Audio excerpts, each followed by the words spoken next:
This week's story, well, horror / scary will be No Children Allowed. Matt, Jacob, Haven, Andrea, Cat, and Bree got up to a spooky house. A house that had a sign on the fence gate that reads, No Children Allowed. Matt took off his school mats.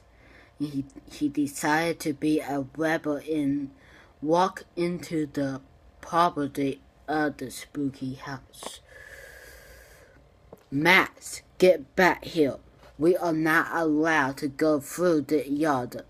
Have you heard what happened last year to a group of 6 teenagers who went into that house and got eaten by Snackle? Haven yelled it out, making all the crows go wild around the spooky house. Haven, it is Halloween, and that is just a made-up story to scare little kids just like you, Matt replied back to Haven. The rest of the group went with Max, leaving Haven behind. Haven tries to warn them, but they think he is making it up. As they made their way in the old spooky house, Haven gave in and decided to go with them.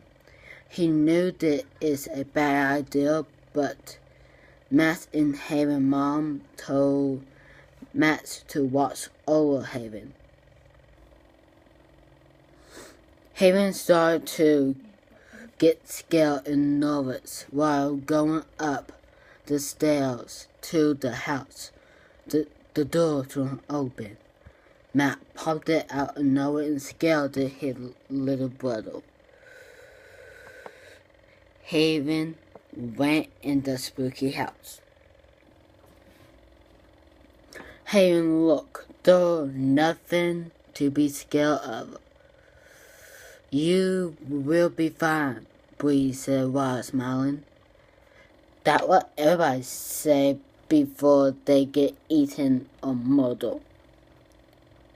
The door slammed, making everyone jump and think if Haven were right.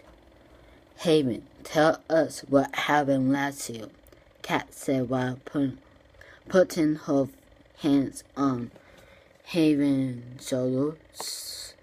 The story is that there is a creature named Snackle who eats children on Halloween. Only the children who come into this house on the same day and at midnight. It can smell our fields and scents. There is also stories about another creature who took souls from children. That creature gave the children souls to their mother, Haven said while Cat is hugging onto Jacob. Matt Bree started to burn candles to be able to see inside the spooky house. As the moon started to get brighter and brighter, wolves started to howl. The time had 12 o'clock at midnight. The candles blew out as if something had blew them out around the house. The 6 teenagers tried to get out of the spooky house, but the doors were locked. And at that moment, they knew the creatures are awake and they are ready to eat the children. So I made this story with OMG Alexa SO on Wattpad. This is my first time making a horror story. Please let me know what you think about it. And I'll put the link below. And tell me if you want me to read the rest of the story when it comes out. See ya.